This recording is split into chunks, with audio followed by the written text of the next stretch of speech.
Clifton Bradley of the Underground Railroad. My kufi is all messed up. That's what happened, man, when you do a live broadcast. Everything is live, everything.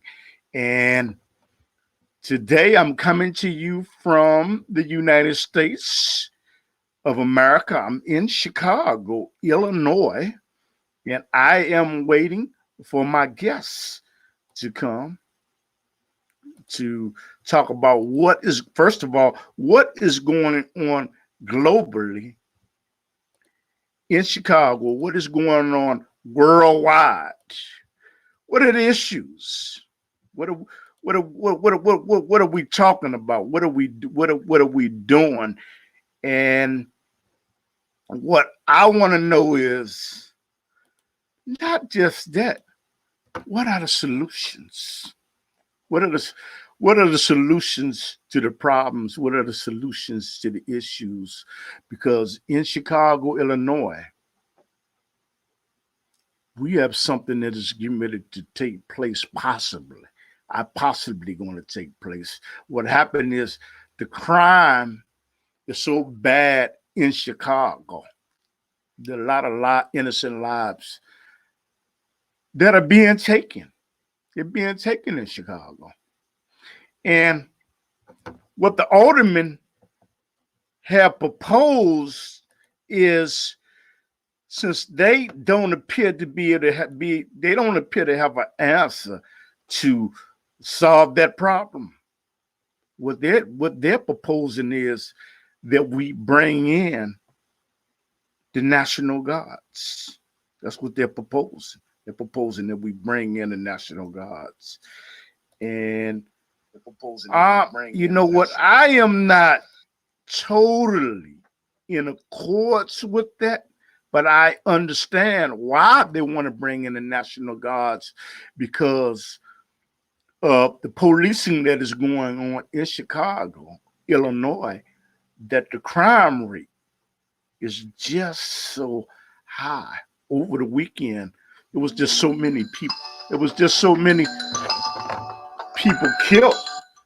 I'm gonna have to take a little break. Yes, hello. We're like a salon.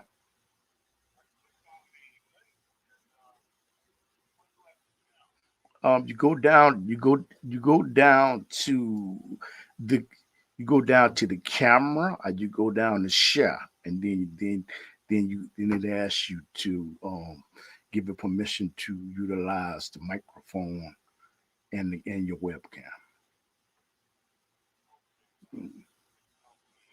Mm-hmm. Okay. Talking to the guests right now, those that are looking right now, and you good. So just be patient. Be patient. Okay, I'm gonna leave this up. Okay, but go ahead.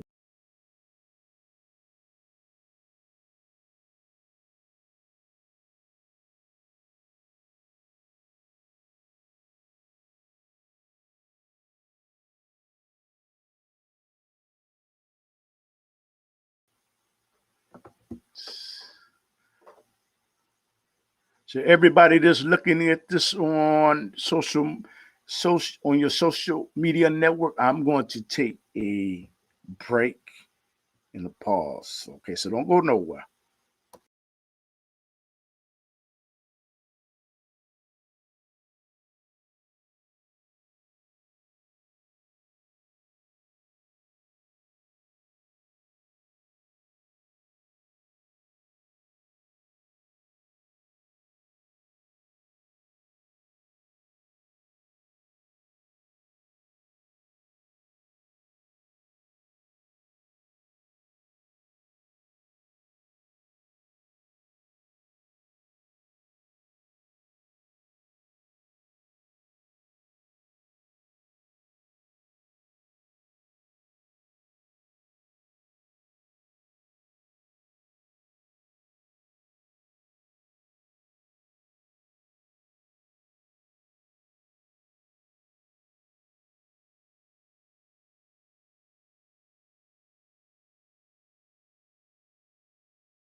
Mm-hmm.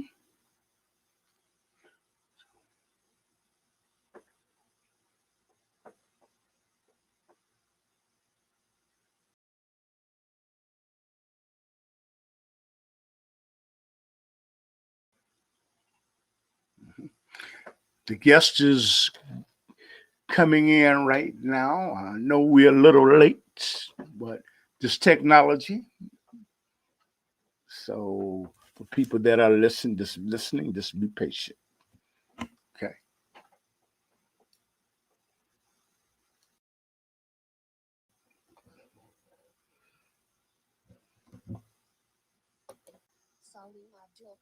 Joined.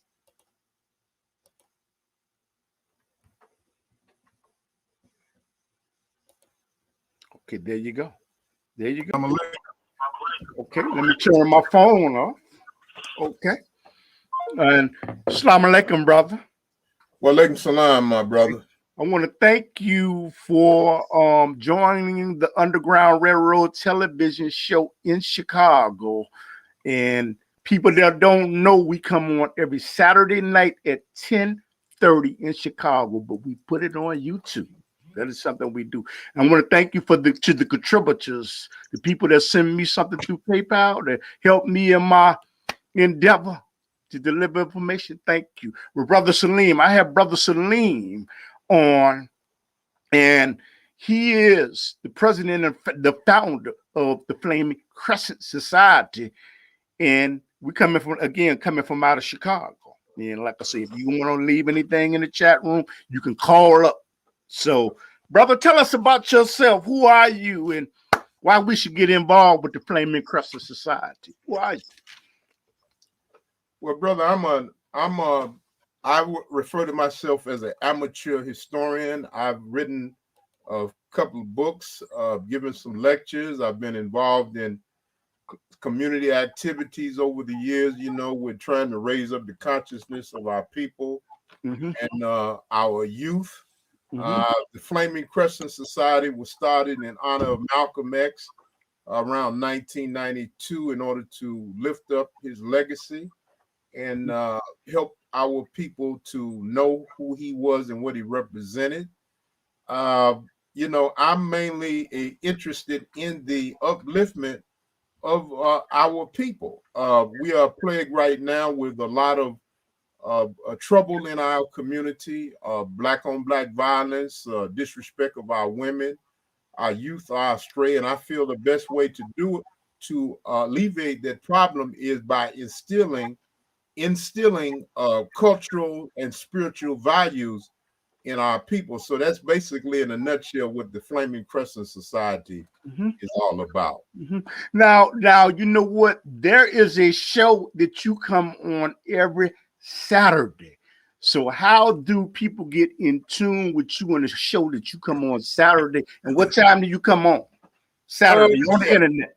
The name of the podcast is the Hey Neighbors Truth Spitters podcast, and that is produced by Brother Patrick Jameson. He's on Facebook for anyone that would like to look him up. That's Patrick Jameson, and that's the Hey Neighbors Truth Spitters podcast. I can share the call-in telephone number, which comes in on 5 o'clock Pacific Coast time and 7 o'clock Central or Chicago time, and that number is 559 856 2090. I'm gonna give that one more time. That is 559 856 2090 is the call-in number that you can call in or either video call in to express your opinion about whatever subjects that we decide to talk about. And the subjects that we discuss concern the upliftment and the unity of the Black race. It's specific. You know what I think is something specific to Pan-African movement for individuals that do not know what the Pan-African movement is about. Could you tell them? Tell them. Well, Explain it to them, please. That I think I need to mention that we are Pan-Africanists and Black nationalists, and I know when I use those two terms, ideological or political expressions, you know, it frightens a lot of people. It frightens white folks and it frightens house Negroes, you know, because Pan-Africanism is a response to colonialism and imperialism. Okay. And people like Kwame Nkrumah of Ghana and other Pan-Africanists were those leaders and philosophers, you know, who formulated the concept as a response to racist imperialists, you know, that invaded Africa, you know, to colonize the people and take over its natural resource. So Pan-Africanism really, in a nutshell, is the unity of all people of African descent around the globe, no matter what country they're in, and they all believe in the unity of the African race, and also they express for love for the continent of Africa. Black nationalism, people get frightened by that word, but I would remind everybody that if you read the COINTELPRO papers of the FBI, which was initiated by J. Edgar Hoover, they stated in that document that there were certain leaders on their list that they had dossiers on, like Malcolm X, Stokely Carmichael, Elijah Muhammad, etc., etc. They called those leaders Black nationalists, and they said, this is the government talking now, they said that if Dr. King would abandon his nonviolent philosophy and become a Black nationalist, that is becoming more militant, that would begin to be the beginning of a true Black revolution and unity amongst Black people, and they didn't want to see that. All right.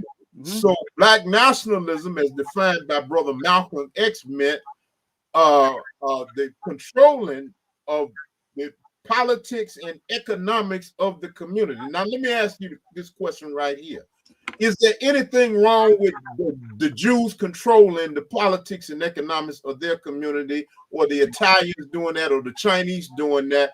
No, it's not. But when it comes time to Black people, when we look in our community, we see that the Arabs, the Jews, the Koreans, the whites, and everybody else control the politics and economics of our community. So what we're saying is Black nationalists, that it's time for Black people to take over the politics and economics of our own community, just like every other race does. It's nothing racist about that. A Black nationalist does not hate white people because they're white. Mm-hmm. Okay, so anybody going around saying that a Black nationalist hates white people is a liar. Mm-hmm. Okay, Black nationalism has nothing to do with hating white people. Black nationalism and Pan-Africanism both have to do with self-determination. All right, so it's no conflict between that and being a Muslim. You see, a lot of Muslims that want to make you believe that Black nationalism and Pan-Africanism is racist. That is a lie. Mm-hmm. That is a lie. You can be a Muslim and you can be a Pan-African. That means loving Africa. What's wrong with us loving where we come from, where we originate from? The Jews love Israel. Mm-hmm. The Chinese love China. So what's wrong with us loving Africa? Mm-hmm. What is wrong? I ask this question to my audience. What is wrong with Black people, regardless of your religion? What is wrong with us wanting to unify and control the politics and economics of our community? We have been the victims of a conspiracy. Mm-hmm. And then, you know what, I want to ask you other question about the show that you come on Saturday, which is a great platform, and thank you for putting me in contact with them. What can we do to help that platform to grow? What can we do? We can spread the word about it. Spread the word about what Brother Jameson is trying to do. Tell people to call in and express their opinion, because it's a free platform for you to express your opinion. You know, we should get in contact with each other. We should have visual. We should have audio contact with each other, and do more than just type on Facebook and social media, our opinions and expressions to one another. We should actually come into some type of human relation and contact with each other and learn to support each other, just as other races support their own people. Mm-hmm. It was a brother, and I'm not gonna call his name. He was saying, "Man, am I in competition with him?" I said, "Brother, I'm not in competition with anybody. I'm only doing what Allah wants me to do." What do you think about somebody with that attitude that does not want to unite with you to uplift black people because they in their minds they're in competition with you? Well, that is symptomatic of the crab in the barrel mentality that many of us had passed down to us from the slave plantation. Division has always been part and parcel of white supremacy's plan, for divide and conquer. And unfortunately, because some black people, still are walking around with self-hatred and an inferiority complex, they unfortunately see no need to unite with their own self and kind. So that is simply a result of that crab in the barrel, that slave plantation, that plantation ghost mentality, that we inherit, some of our people inherited, from slavery. I want to follow up with a question, okay? Once you finish. My follow-up is, I look at Michael Jordan, for example. He's a basketball player, and he's very, very, very competitive. Would you say that's a negative thing or a positive thing? Competing is never negative in and of itself. Okay. It's not. In fact, Allah tells you in the Quran, to compete with each other in righteousness, in good behavior. So it's nothing negative in competing as long as you are trying to do good. But when you're trying to compete with each other in the process of putting each other down, lambasting each other, hating on each other, that's when competition becomes a destruction. Okay, this is the last. I think the last question on black nationalism. Marcus Garvey, I believe, was the founder of black nationalists, and if I am wrong, he led something back to Africa. Can you tell us something about Marcus Garvey? And am I correct by saying that he's the one that started that movement? No, you're incorrect. Actually, before him, I would encourage our listeners to investigate the history of a man by the name of Martin Delany. Martin Delany was the first major black nationalist, and then others came, such as Marcus Garvey, W.E.B. Du Bois, and Kwame Ture, aka Stokely Carmichael, Malcolm, Elijah Muhammad, and etc. But Marcus Garvey was one of the most, if not the most significant black nationalists after Martin Delany, because Marcus Garvey started the Black Star Line and the Back to Africa movement, and he enlightened the consciousness of millions of black people.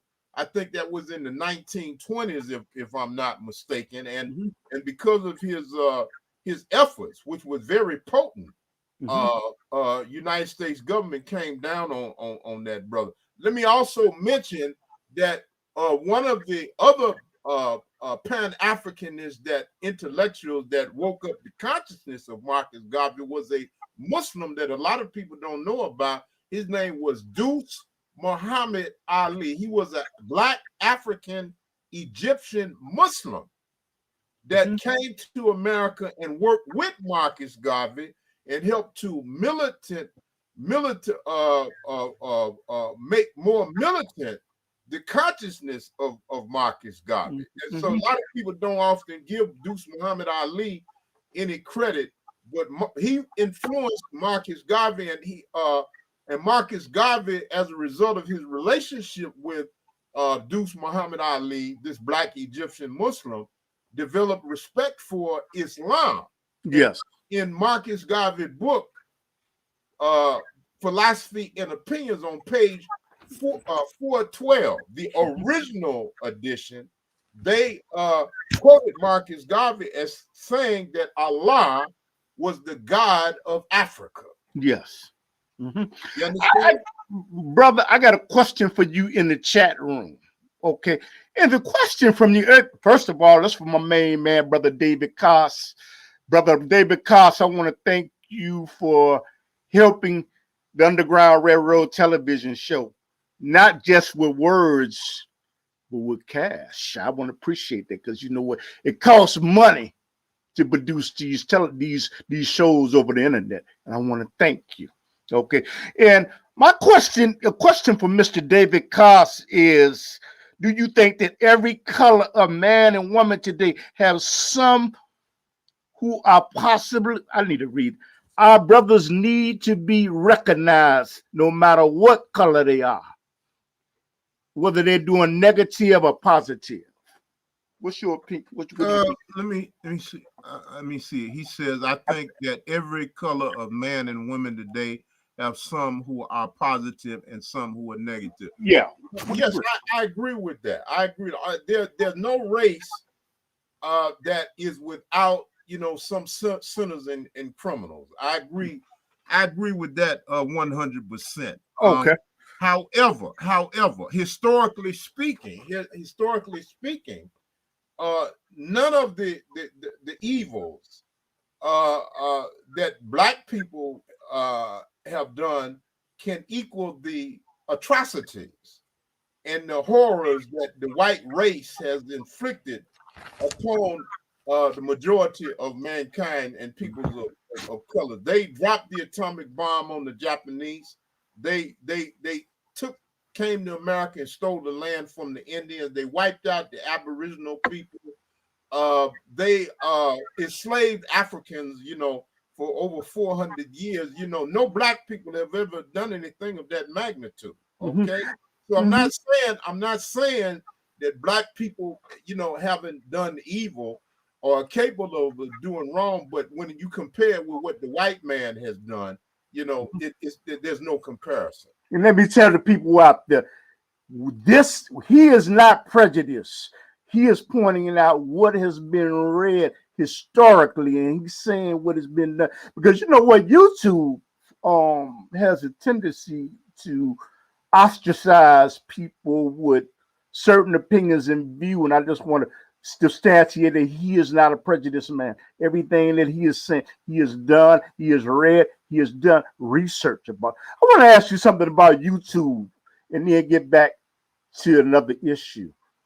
Do you think it is wrong for YouTube to ostracize certain opinions, like about the virus? I don't even talk about the virus because they give you a strike about it.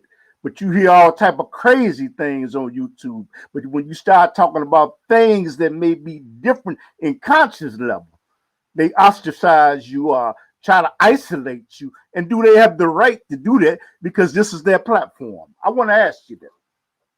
Well, this is the part of the hypocrisy of America, that likes to boast about its Constitution and such things as freedom of speech. When you have platforms like YouTube and Facebook, who are blocking individuals from speaking certain truths, and I myself have been a victim on Facebook on numerous occasions. I think I've been probably blocked, censored, or put in check maybe 30 or 40 times over the last 10 years that I've been on social media, on Facebook in particular. Yes, I agree with you. It's an injustice because, what do? They block Minister Farrakhan. I don't always agree with Minister Farrakhan on everything, but I don't feel that he deserved to be blocked off of Facebook as they did. To a certain extent, even though Donald Trump is a very toxic, racist individual, maybe it's an injustice that he was blocked. Also, if you say you believe in freedom of speech, then practice what you preach. I know of individuals that have been blocked on Facebook for simply speaking things that could be historically proven as being true. I So got a follow-up question when you finish. Okay. Apparently what's going on is that we have a system of gatekeepers, who are trying to keep Black people in particular, but also all American people dumbed down with the standard American, what I call the standard American education, which leaves people blind to, certain facts in history, just like they're trying to do with this critical race theory right now. They don't want people to know what white people have actually, perpetrated against people throughout history. I got a follow-up question and then to the chat room. When you say that about YouTube, do they not have the right to block because it is their platform? If you have a platform, do you not have the right to have on and let individuals utilize it that you want to if it is a privately owned company? That's what I like to ask you. Yeah, they have a right to do it, but if they believe in freedom of speech, they would think twice before they do it, unless they make themselves hypocrites. Of course they have the right to do it. If I have a radio or TV show, I have a right to have on it whoever I want to, or whoever and block, prevent whoever I don't like from coming on there. But if I believe in freedom of speech, then I would possibly allow even somebody I might not like to express their views and their opinions. Now you got something in the chat room from the show that you come on, brother. Hey, neighbor Z. It says a Black woman had 2 million views and paid $1,000. What he's saying is you could get more views by paying a service to get more views on your YouTube, your Facebook platform. What do you think about that? That sounds a little bit like that payola thing in the record industry, doesn't it? No code pro or whatever that is. You pay to play. I understand what you're saying. Quid pro quo. Yeah. And you know what? We got another question in the chat room for you. I'm going to put it up. You say Mexican, Asians, and immigrants do not speak English, the English language. Do they have the freedom of speech too? Mexicans. Mexican immigrants that do not speak English language, do they have the freedom of speech? I'm not quite sure if I understand that question or where that question is going, but I mean, they're human beings. They speak their language. I think that they should speak or communicate in a language that everybody understands if they're going to live in America, amongst other American people. I mean, if you're going to go to Mexico to live for some length of time, then you should or would be expected to learn something about the Mexican language in order to, if you're going to live there on a permanent basis. You know what, brother, and you know what? It'll be just injustice to me to live in Chicago and not ask you questions pertaining to Chicago, because charity starts at home, with all due respect to the global audience. You know what? There is criminal activity going on in Chicago over the weekend. There are many people that have been killed. There are women that have come up missing. And you know what? There are aldermen that are proposing that the National Guards come into Chicago to patrol the area. What is your stance on that? Should the National Guards come into Chicago to minimize the criminal activity and the killing in Chicago? Well, first of all, let me take the first part of your statement first. You spoke about the criminal behavior on the part of Black people, and let me say, a lot of this criminal and sinful behavior on the part of our people is a result of lack of knowledge, ignorance, self-hatred. which can be flipped around, if we begin to teach our people knowledge, wisdom, and understanding of themselves, who they are and where they come from. And we happen to live in a system in which the educational system gives our people the standard American education, which leaves them dumbed down, which leaves them not knowing who they are. The governor just passed a law here in Illinois that, Asian history, must be taught in the public school system. Now, correct me if I'm wrong. Have they passed any laws making it mandatory that all students learn Black history yet? Correct me if I'm wrong. Has that been passed? No, they have passed a law to learn about the LGBT movement, and don't have nothing to say about that because I know how YouTube is. But no. Okay, so it's unjust that for 400 years, we have given blood, sweat, and tears to America, but yet, it is not mandatory that people learn about Black history and the contributions of Black people. So this is part of an ongoing injustice that's really designed, in my opinion, to keep our people in the present, mental, physical, and economic condition that we've been in for so long. The crime problem cannot be solved alone by sending in the National Guard. We have to correct the educational problem of the Black community. We have to correct the economic, and the political injustice that our people have been experiencing. We have to do something about police brutality.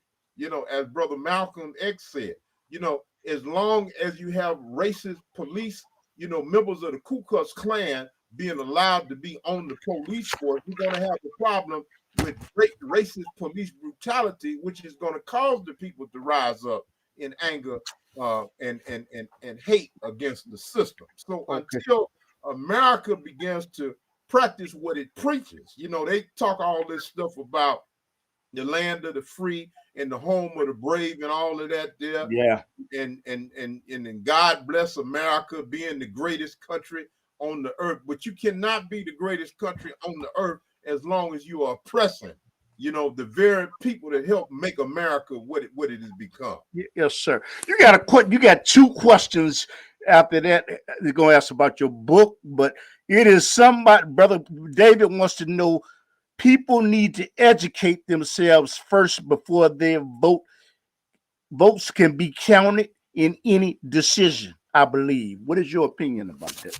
Well, Malcolm X said that vote, but be intelligent voters when you vote. Malcolm said don't vote unless you have been educated as who the candidate is, what he stands for, whether or not he represents the best interest of the Black community. I've never been for this. You hear people when election time comes along, you hear all these politicians and these radio hosts and TV hosts get on television telling the people to vote, just vote. No, I'm not voting if I'm not sure about who I'm voting for. If a candidate has not proven by his past actions that he has the best interest of the Black community, why vote for him? No, we need to stay home if they're not representing our best interest. I'm not with that vote just to be voting. And I recognize that our ancestors paid the price for the vote. But Black people have to stop being suckers, for politicians who could continue to make all these promises. But when they get in office, they never fulfill any of the promises that they have made to the people. Well, I got a follow-up. My follow-up is, you say that you vote, and I think they just had a Black voters' right thing that was turned down. You say that you vote. And what I would like to ask you in regards to that is, if you vote, what difference does it really make if your politician is controlled by contributors that give $100,000 and $50,000 and you give $5? And who will have more influence? Who has more interest? Whose interest would an individual politician look out for? I'm talking about if they are controlled by lobbyists. I would like to know that. Well, what you just pointed out is only indicative of how corrupt this American political system is, brother. There are cracks in the Constitution. There's a book that I would recommend that everybody get. It's an old book. The name of it is Cracks in the Constitution by Ferdinand Lundberg, and he pointed out all of the defects in the American political system, brother. So, you know, the fact that you know, money sometimes is more important than honest politics, you know, demonstrates that, you know, America is not everything that is made out to be, brother. Yes, it may be many things positive about this country in comparison with other countries, but that you can't tell me that America is the greatest country on the planet.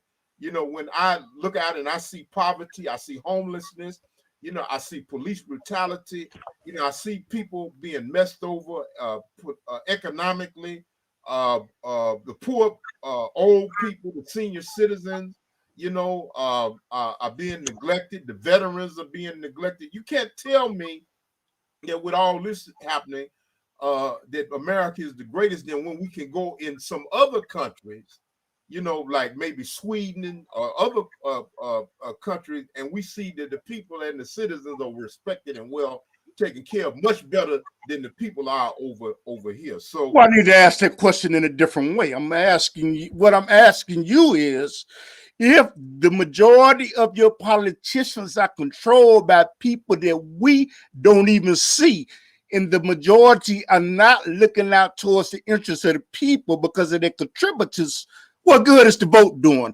That's what I meant. I need to restructure my I agree. I agree. You know, the vote can be stolen. In going back in the 90s, you know, when Bush ran for president and won a couple of times, they have evidence that the vote was stolen. You see that they can manipulate the vote through the computer system. You understand? So when things like that are allowed to happen, the vote of the people really mean nothing. The vote of the people really means nothing. So in a way, you know, maybe the whole system needs to be, you know, overturned, and a whole new political system, you know, needs to come in place so that the masses of the people can get justice and not the rich people up at the top.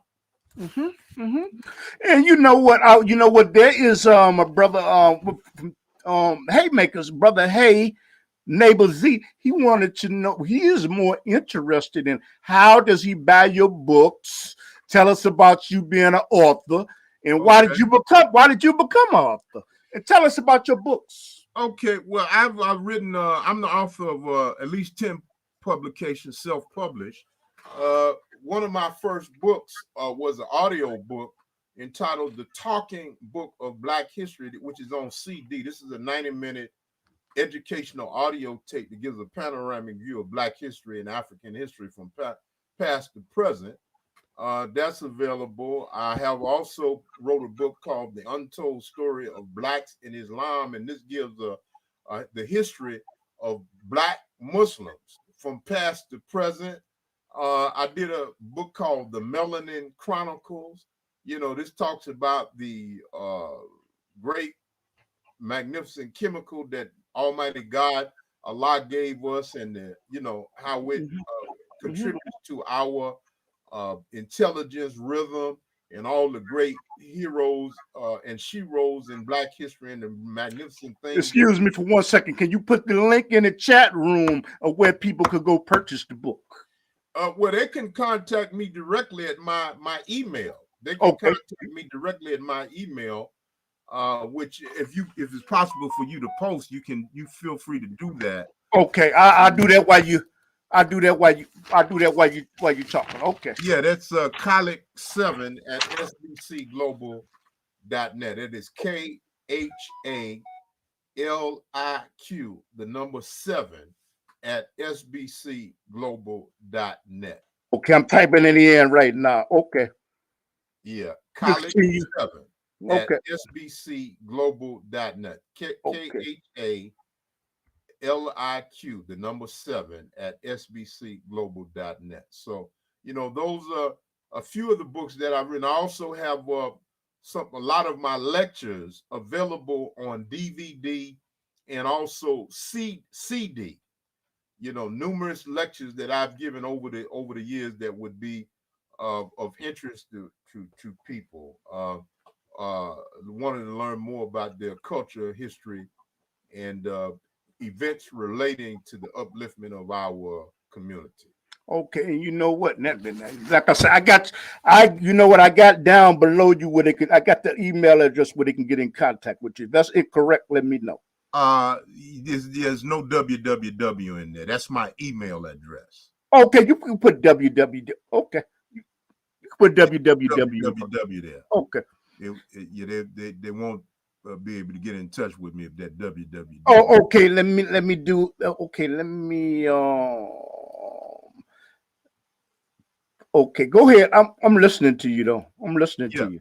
Yeah. Okay. So those are just some of the things that Again, I consider myself a amateur historian. I say amateur historian because I'm always learning. You never finish learning, and I take my cues from Al-Hajj Malik Shabazz, brother Malcolm X. Who read every book in the library. If you can see, I value libraries. Because you can see all the books behind me, and my reading and constant study inspired me to do some writing, on my own, and on subjects that I feel are, very relevant to the spiritual and cultural consciousness of our people. Yeah. So that's just that's just Colic 7 at SBC. You know what though, but I see that, but it lights up as a link that they can get to. Lights up this with the www with a link that they can get to the www. I'm looking right at it. I can go right to it right now. Yeah. But go ahead. But I'll write it in there again. But something I really want to ask you about Chicago, Illinois. What is the solution? Can the criminal activity be solved? I happen to believe it can't be solved because man has deviated off the path of God, and it's going to get worse. But if you have a different opinion, please let me know. It would never be solved as long as America is in the state that it's in, because Malcolm said in one of his books, he said that as long as you have corrupt police, you're going to always have crime in the Black community. So you got some police that benefit, from the drug and gang problem. Mm-hmm. Okay? But once Black people come together amongst themselves, mm-hmm. And unify and begin to respect each other and uplift each other, our people will become intolerant, toward criminal activity. Black man himself, as Malcolm said, that have to stand up and protect his own community. We can't expect any white police to come in the Black community and solve a problem that they helped create. They put guns and drugs in the community for our people to destroy each other. So you think that they're going to be interested in helping to solve the problem? We think that the National Guard can come in the Black community and solve the crime problem when they come in the Black community. If you look at the history of what happened in the 60s and 70s when the riots broke out, you had white National Guardsmen that came in here and killed Black people. You got white National Guardsmen that are member of the Ku Klux Klan and neo-Nazis. So you think that these people are going to come in here and help the Black community solve the crime problem? Mm-hmm. Well, I have a follow-up question for that. My follow-up question is, amongst the Black police, there's also a code of silence. So if you flood the community with Black policemen, there's still a code of silence that exists with the police department. So how do you eliminate that? Well, again, you know, we the only way we could eliminate. You tell people what code of silence means. Code of silence is, you know what? I see my brother do something. I get money from a drug house. I ain't gonna say nothing because you know what? We roll together in opportunity. So if you flood the African American community with all black police, how does that solve the problem of the code of silence? I would like to ask you. Well, brother, again, that we can't solve the problem unless we educate our people, brother. Okay. You know, you don't have all black police that's corrupt. You have some black policemen that I've met in the past, brother, that had spiritual and cultural consciousness as well as anybody else. Pat Hill was a sister here in Chicago that had a great deal of cultural and spiritual consciousness, and she demonstrated care and love for the black community. If we can get our police officers, you know, to understand, you know,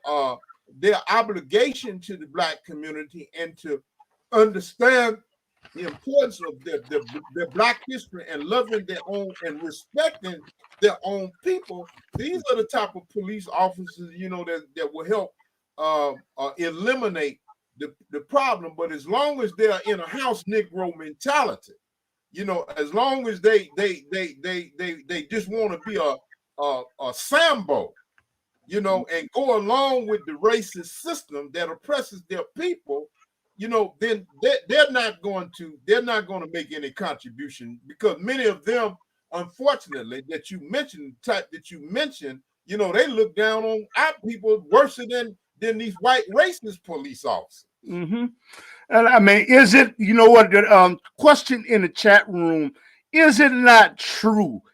And I know that you are a reader and an author. Is it not true that crack was brought into the African American community in California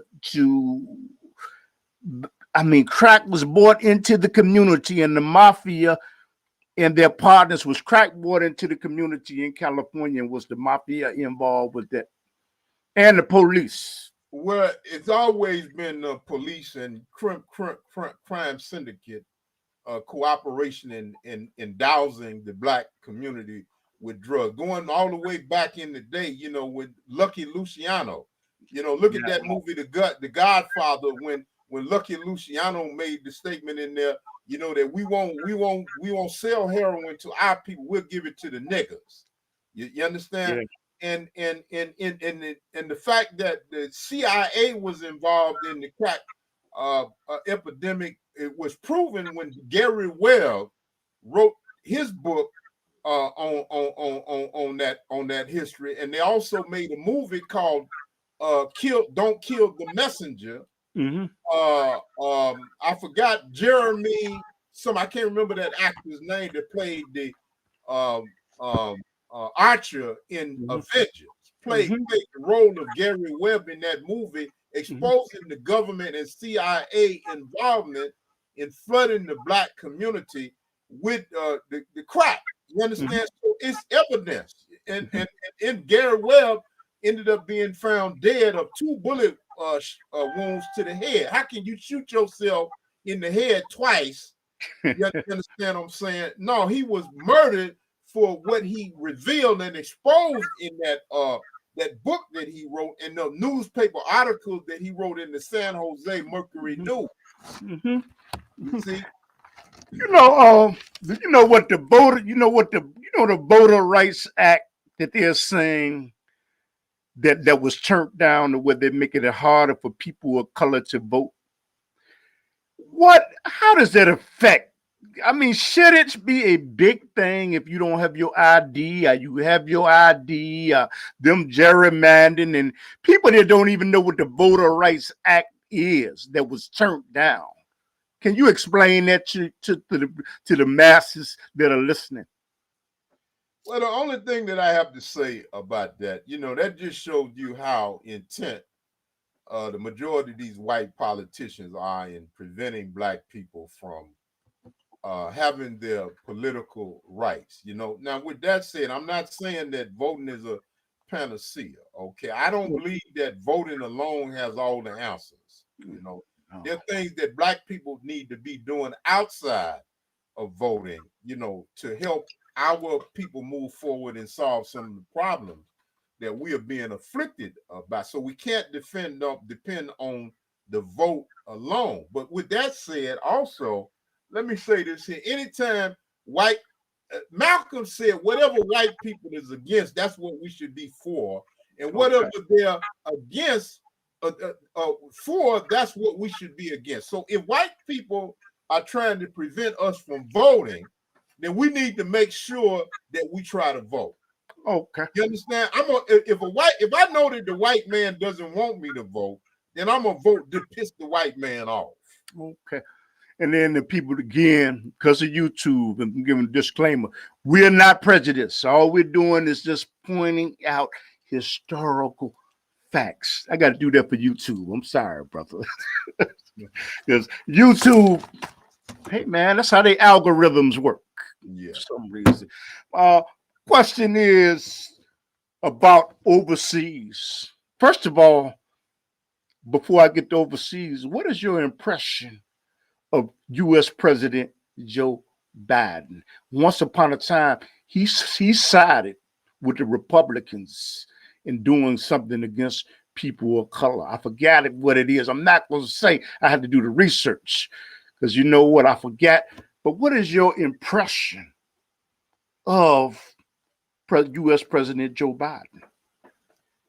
Typical white liberal, man. Malcolm exposed the liberals in his books. You know, he talked about the conservative Republicans and the liberal Democrats. He called one the wolf and the other the fox. Mm-hmm. You know, Malcolm exposed the liberal president John Kennedy, you know, and how he fiddled his fingers around while those demonstrators, black demonstrators, were being bombed and killed in the South, you know, during the civil rights move. He was only made a move when he was forced to do so.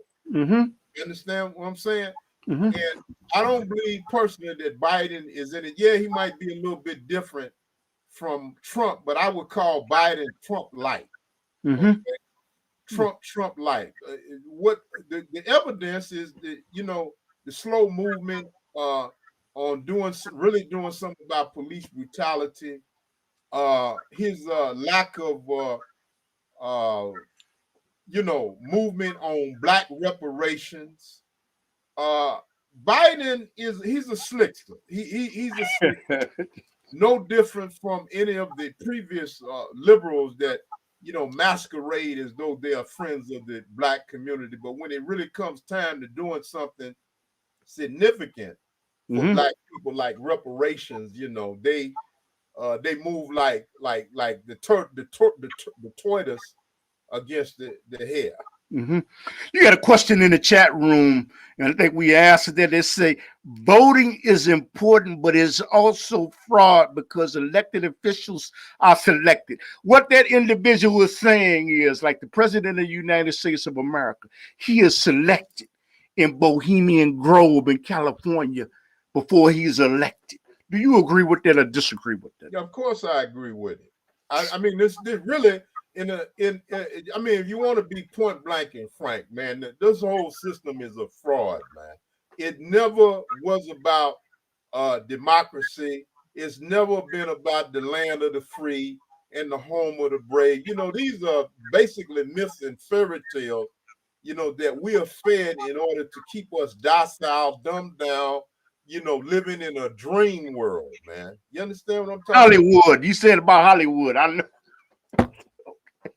All right. It's an illusion. It's an illusion. If we've seen the Wizard of Oz, we know that you know, the wizard had everybody in illusion. You know, he had everybody fooled until Toto, the black dog, pulled the curtain back and revealed that was a man behind the curtain pulling all the strings, brother. And so what we seeing here in America is really no different. It's really no different. It's really no difference. I want to ask you something, and you know what? This is a touchy subject. It's kind of hard, man, on YouTube to talk about Israel and Palestine. You know what? Because man, they block, they hit you over the head when you talk about Israel.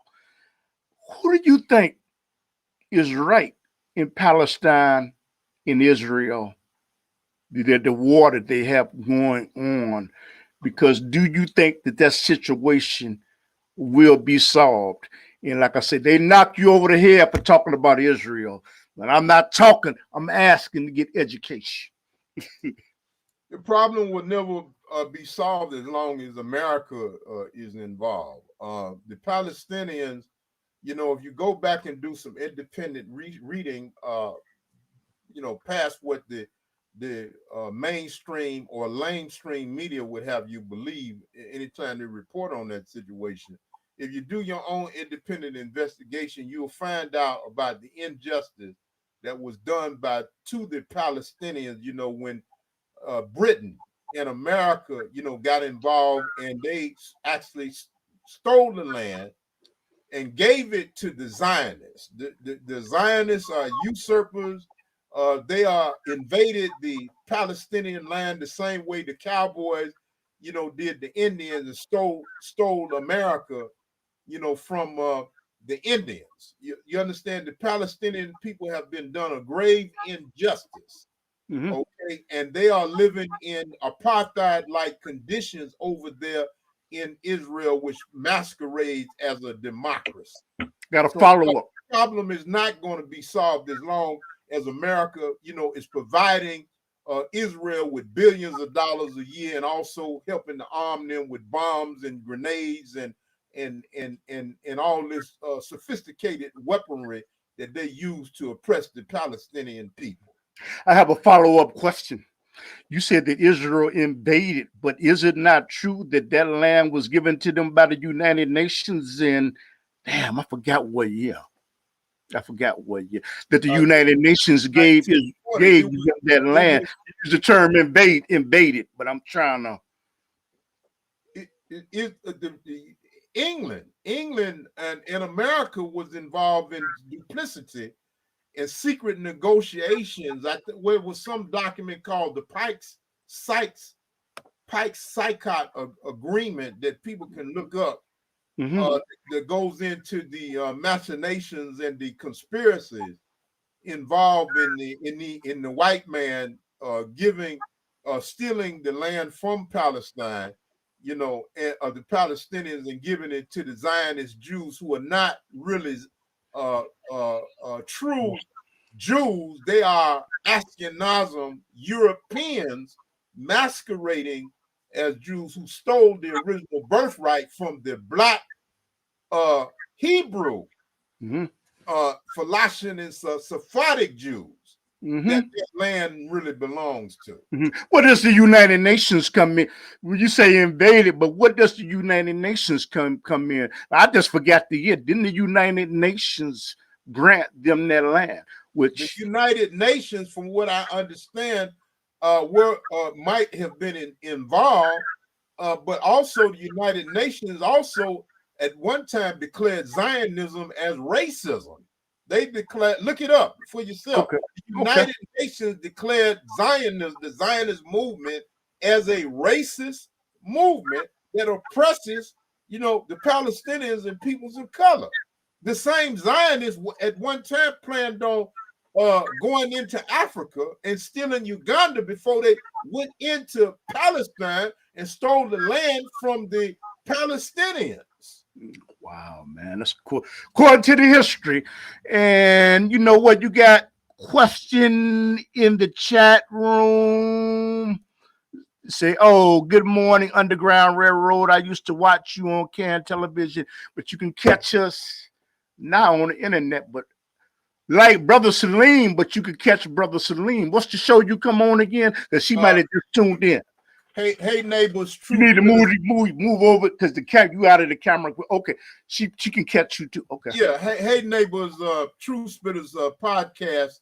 That number every Saturday is 559-856-2090, and it comes on 5 o'clock Pacific time, 7 o'clock Central time. That number once again is 559-856-2090. 90. That's the Hey Neighbors Truth Spitters podcast with Patrick Jameson and also Sister Dolitha Young and myself. Okay. And I want to put out something, you know what, again, the Underground Railroad comes on every Saturday night at 10:30 in Chicago. But you know what, but we have a YouTube website. And you can see Brother Salim on there. That's on 7 days a week, 24 hours a day. And we are a video production company. If you want video made, hey, let me know. You know, and if you want to contribute to this broadcast to help us by giving us a donation, I ain't too proud to beg. You know what? Because you have not because you ask not. So help us in our endeavor by giving us some type of donation if you like what we're doing. Okay. And tell them what you're talking about the Flaming Crescent Society, and then we'll move on. Well, again, the Flaming Crescent Society was started in 1992. It's basically an Islamic organization, but we also break bread with, you know, all in our Black community. We don't care whether you're a Christian, Hebrew, Moor, whatever your political or ideological beliefs, you know, we believe in the unity, you know, of all of our people. But basically, the Flaming Crescent Society was started in honor of Brother Al-Hajj Malik Shabazz, and also to correct the many falsehoods, misrepresentations of Islam and Prophet Muhammad. We want everybody to know the truth about what Islam is all about. Islam is not terrorism. Okay, Prophet Muhammad wasn't the negative things that, you know, the media and the Christian preachers often say about him. So the Flaming Crescent Society was also started in order to correct the falsehood that has been told here in America about what true Islam is about. Okay. Now, people that love to read, what I'm going to do is I'm going to put his email up so you can buy his book. You know what? It's cool to say he's got a good book, but you know what? Share this, because we want this brother to go pop up the #1. I don't even know how do you say the bestsellers book? We want this brother. We want you to buy the book. Okay, we want you to buy him. We want you to support him, not just with your words, but you know what? You pay your cell phone bill and you don't have no problem. Buy them Jordans. Buy a book from this brother. And buy gold. Yeah. The gold is the book. Tell us about your books. And you need to buy his book, because you know what? This is a brother. It caused a minor cave in here, but anyway, it's all good. It's all good. We need to buy this brother's book. We need to support him. We need to buy so many books from this brother. He's tired of getting orders. Yeah, let me just show. This is the untold story. This is the untold story of Blacks in Islam. Mm-hmm. This is one of my first books. I also did a book recently. You Are What You Eat, what the Holy Quran says about health and nutrition. We need to get our health together because many of us are dying of many diseases that could be avoided by proper exercise and nutrition. That's once again, you are what you eat, what the Holy Quran says on health and nutrition. Mm-hmm. I just finished this last year. Some falsehood, lies, myths, and understandings about Islam is another publication that I did. All of these books are self-published. This is Slavery, Reparations, and White Supremacy. This is a very important topic right now. Here's another book I wrote called Amazing Facts About Muslims in Science, History, and Sports. Mm-hmm. This book is the Melanin Chronicles. The Melanin Chronicles. Okay. And one last book that I like to present is The Perilous Pig. The Science of Why It's Forbidden in the Holy Quran. The Perilous Pig. So these are just a few of the publications that I authored. They are self-published. And you can contact me at my email address for anyone that want further. I'm gonna put that up right now. And can they go to Amazon.com? Well, I have a couple of books on Amazon, but I'm having a little problem with Amazon right now. So I would rather anyone that's interested, I would prefer that they deal directly with me. Okay. So Amazon. So this, you know what? This is a book publisher in Chicago, and you know what? I'm gonna say that with urgency. You need to support this brother in his endeavor, because he is working to help indigenous people by giving them gold or information that can free themselves from the darkness that they may be in. Or you could pass on that information to somebody else. But not only that, we want you to pass on his email address. Not just keep it a secret, but share it. Share it with somebody. Because we want you to get so many orders, brother, you tired of sending them out. Thank you, brother. Alhamdulillah. So you know what? I want to ask you about reparations. Mm-hmm. We're not prejudiced about making a statement like that. Now, the Chinese got reparations. Right. Yeah, I'm listening. Okay. And you know what? Other group, the Indians, get reparations. Right. The Aborigines that are in Australia, 2021, mm-hmm. they are getting reparations. I get ready to get reparations. And Jamaica is asking the Queen for reparations. Right. What is reparations? Reparations is paying somebody something monetary or money because of the atrocities that happened to them. Do you think people of color, black people in the United States of America, are entitled to reparations just like the Japanese, let's say the Aborigines? Are we entitled, and why? Well, brother, there's no doubt that we are entitled to reparations. Our ancestors worked 400 years or 200 plus years, but we've been enslaved since 1619. And our ancestors received not a dime. Mm-hmm. If America is giving reparations to the Indians for stealing their land, giving them land and money, mm-hmm. and making sure that they are getting wealthy through the casinos, mm-hmm. if America, who wasn't even involved in the Holocaust against the Jews, can give reparations to the Jews, and if America can give reparations for dropping a bomb on the Japanese in Nagasaki and Hiroshima, mm-hmm. why would somebody even dare to suggest that black people don't deserve reparations for slavery? It makes mm-hmm. no sense. Why do we have certain black people, Negroes, in the media that's nothing but Paul parrots for the white man, mm-hmm. to come forth and say, don't give black people reparations? You know, they use all kind of nincompoop type excuses, mm-hmm. why black people shouldn't get reparations. This is an insult, mm-hmm. you know, to the ancestors of ours whose bones are buried at the bottom of the Atlantic Ocean. Yes, mm-hmm. we deserve reparations, because one of the reasons why we deserve reparations is because slavery is still having an impact upon us today.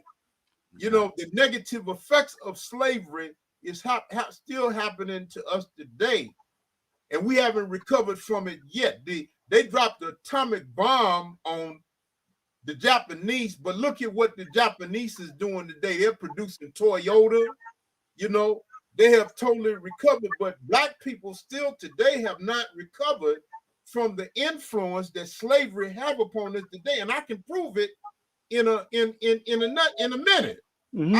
Ask the average black person on the street what is his name and which tribe that he came from. Mm-hmm. And 99% of black people will tell you We don't know what our African name is, and we don't know what tribe that we came from. I want to say hi. You know what? I want to say hi to Lisa Hobbs that looks at the Underground Railroad television show. Lisa, I want to thank you. You know, you enjoy people that are looking at this and enjoying this at the bottom of where your social networking platform is. I want you to press share. Share it to the different networks if you like this. If you don't like it, give me a thumbs down. Tell me why. If you see a way to where I can improve, because we grow by constructive criticism, send that message to me. We don't always grow by claps. We grow by our detractors too. So send me constructive criticism, because I most certainly don't know it all. Excuse me. Well, Brother Salim, you know, 2 more questions. I want to ask you about the NRA. This is dealing with guns. What do you think about the NRA? I think it's the National Gun Organization. Should you be able to bear arms, and should you be able to buy a machine gun and go to a place to buy a gun without proper ID? Should the person be able to own a machine gun? What do you think about the NRA, first of all? Well, as far as I know, this is an organization that it seems to have white supremacist ideology in the forefront. I don't think that they've ever stood up for the rights of Black people for self defense. As far as I know, I could be wrong, but in general, maybe it might have been a case here and there. But I don't really have a concern about the NRA as much as I do about the right of Black people to be able to defend themselves. You know, Malcolm said in one of his books, he said that every Black man, you know, should own a shotgun, and we should learn martial arts in order to defend our families. You see, in this age of Trump, you know, in which you have all these white supremacist groups, you know, standing up and wanting to take us back into slavery, there may come a time which, you know, we see Black people being carried off to concentration camps, you know, to be exterminated, just like the Jews in Nazi Germany. You understand? And they give you hints in some of these movies. That last Purge movie, I'm not talking about the one that just came out last week. The last Purge movie was about white supremacists rolling through the Black community and Black people having to defend themselves, you know, physically. You see, from the white supremacists invading the Black community.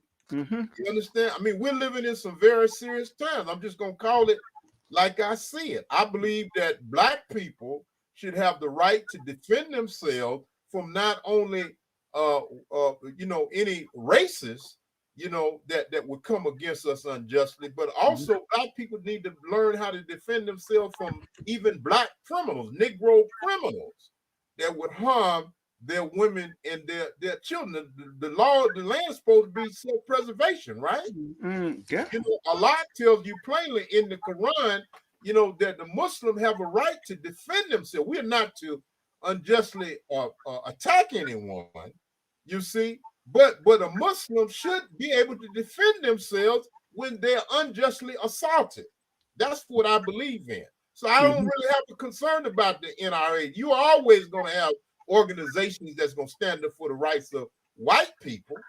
You see, where are the organizations, where are the NRA, the Black NRAs that's going to encourage Black people to stand up for their rights to self-defense? When we talk about that, should a person have the right? Should they have the right to own a machine gun? Should they have that right? Should they have that right? You know, I mean, you know, if a person is using it to defend themselves, if they're using it just to go out here and commit terrorist acts, no. If a person, it doesn't matter what kind of weapon you have, it doesn't matter if you have a butter knife, If you're going to defend yourself, you should have a right to use a butter knife.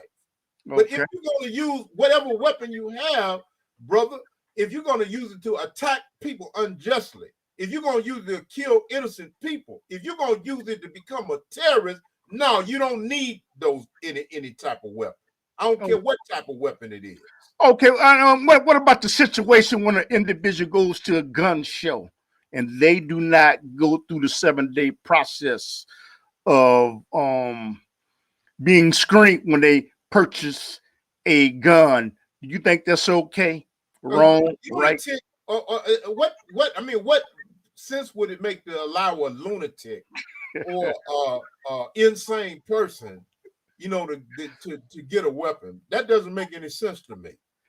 Why is the NRA fighting to keep the NRA? I can't speak for the NRA. I don't care about the NRA. I care about where are the black NRAs, and what are they going to do in order to encourage black people to learn how to defend themselves from unjust and criminal attacks. Okay. I don't give a damn about the NRA and what they're doing. I'm concerned about black people because that is the black nationalist position.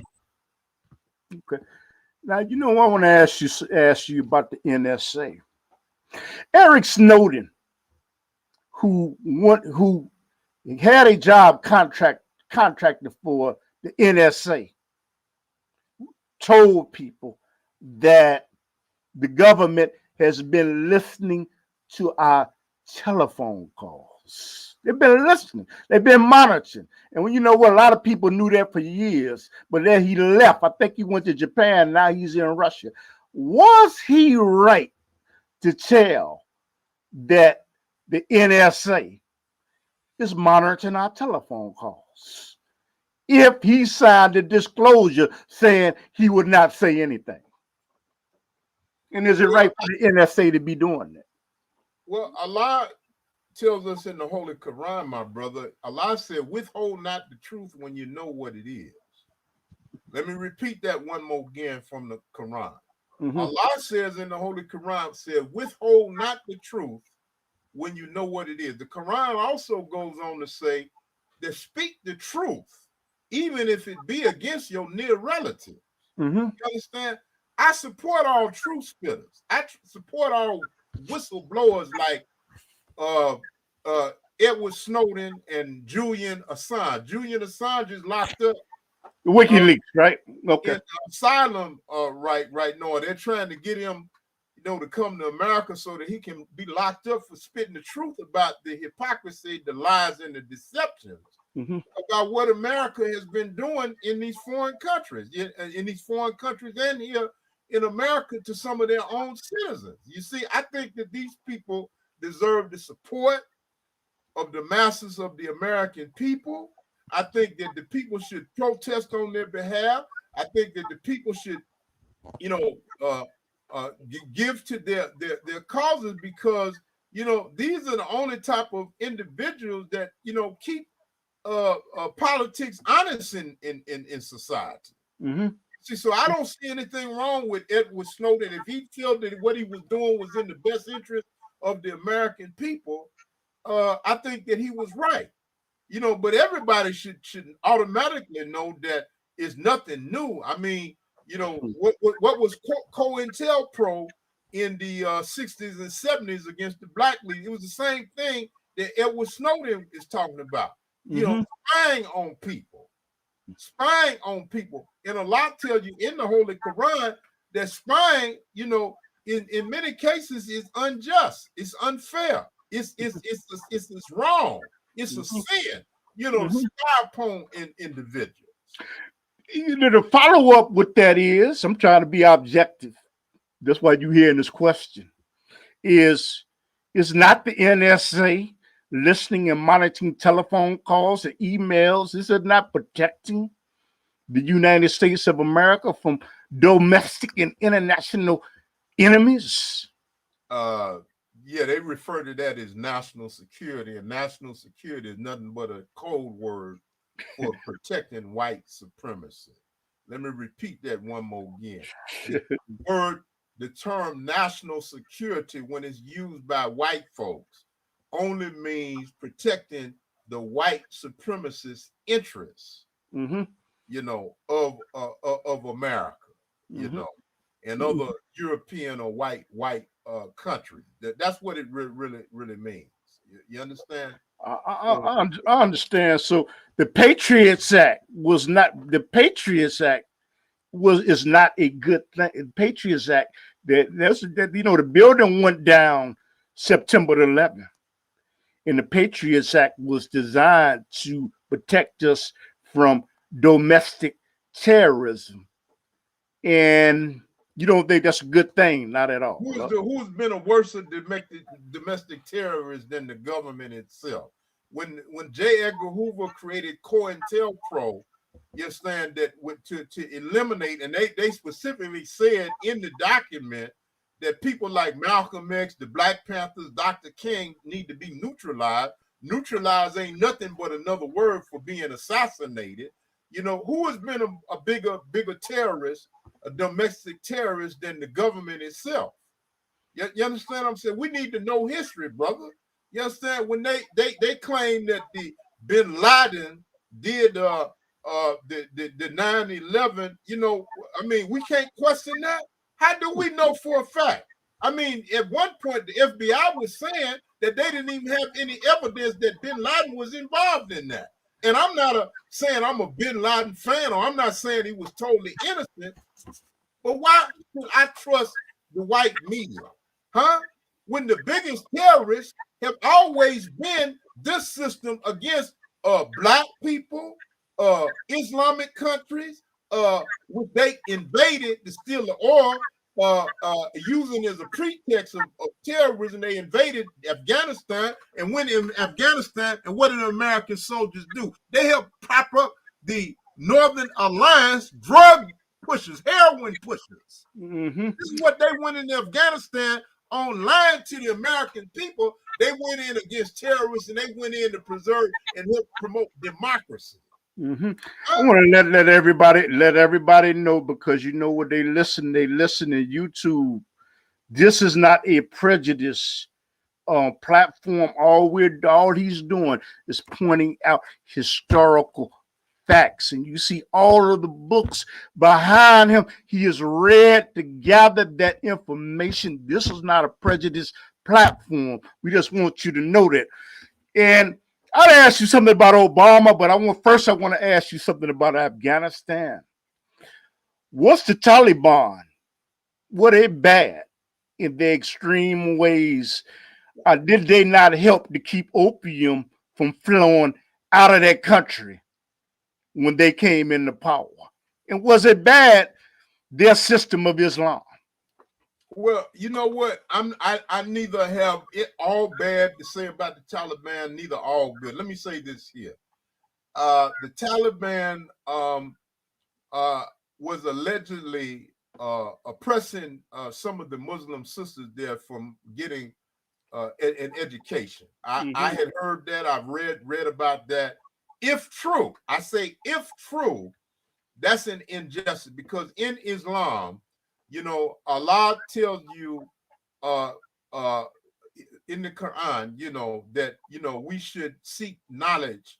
The Prophet Muhammad said we should seek knowledge from the cradle to the grave. All Muslims are supposed to be intelligent, informed, and educated. So we do not stop our sisters, you know, from being educated. Aisha, the wife of the Prophet Muhammad, was a highly intelligent scholar of Islam. So any Muslim men that's going around with the ideas that all the sisters good for is to be in the kitchen baking cookies, you know, and stuff like that, and they're to be confined to the house. This is not true Islam. So if the Taliban were guilty of that, then they deserve to be corrected. However, from what I understand, when the Taliban took over Afghanistan, what they did, and the word Taliban only means students of Islam. When the Taliban took over Afghanistan, they took it over from drug dealers that was exploiting and pushing heroin. It had prostitution. They was even turning young boys into. There's a documentary on this where the drug dealers in Afghanistan was turning young boys into male prostitutes and making homosexuals out of them.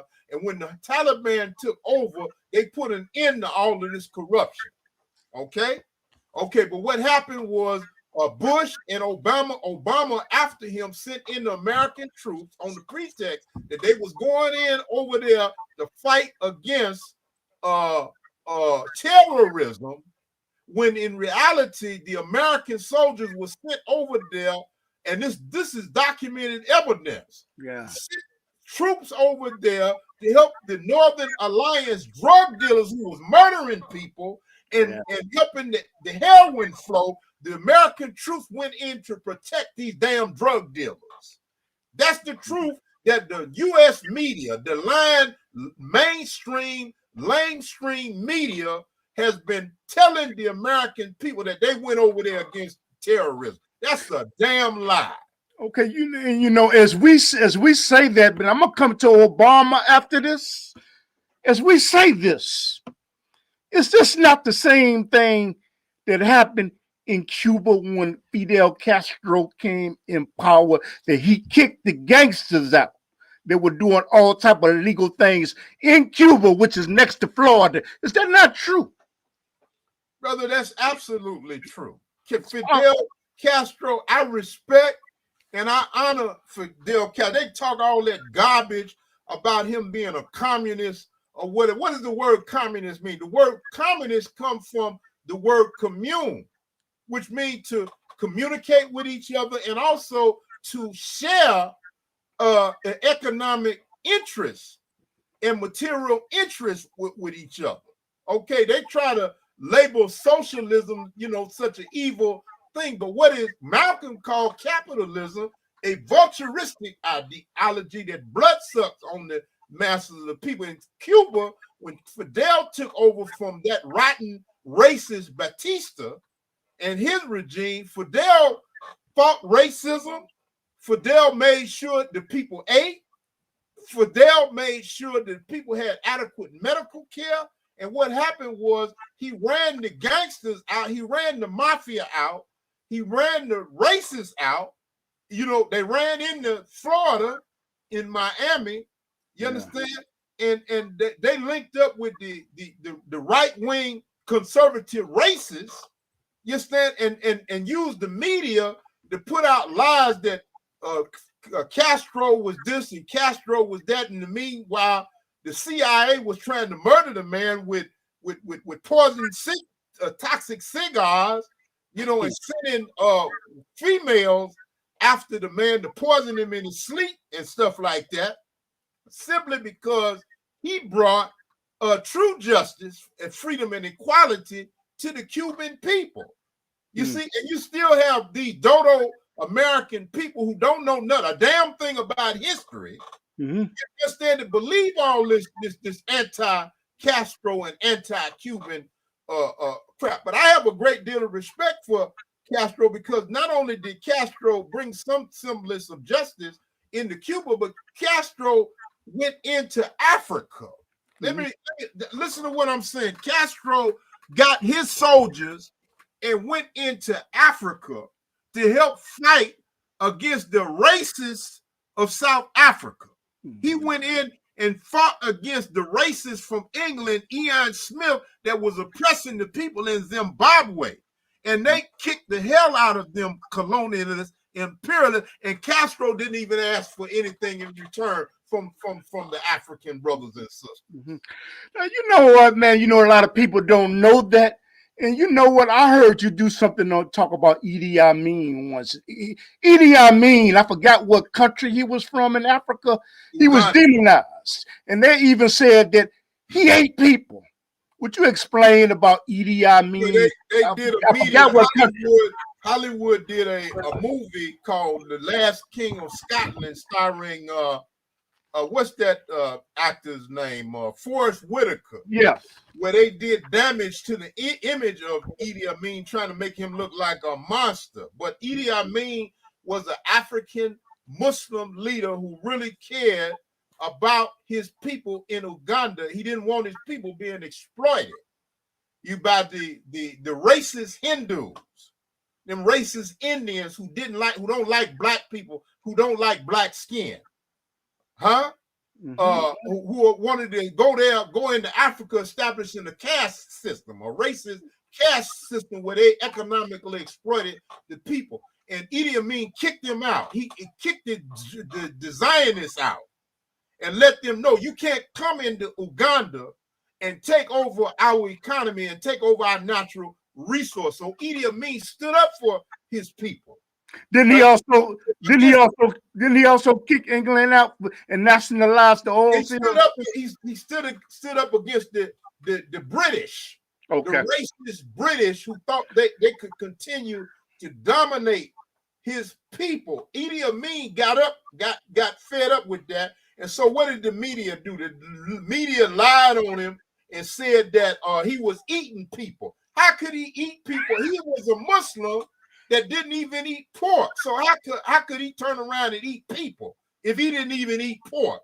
I thought you said he was a vegetarian. Okay, go ahead. You understand what I'm saying? Yeah. Idi Amin was a Muslim that didn't even eat the swine. So how are you gonna turn around and believe that he gonna be a Muslim eating people if he didn't even eat the nasty ass swine? This is the type of brainwashing that our people, who don't know nothing about world history, who don't do no reading, who don't do no studying, most of them won't even Google when you give them some information, and they continue to believe this garbage that these people make in movies and put in newspaper reports about Idi Amin or any black leader who try to stand up for his people. I must ask you, you know what, when we talk about it, I must ask, it's two questions I want to ask you. First of all, about Obama. Did Obama do the right thing by eliminating Colonel Gaddafi of Libya? And he shook hands with him at the United Nations. Is blood on his hands? Of course, blood is on his hands. He was a house Negro, for the colonizers and the imperialists, that signed on the AFRICOM.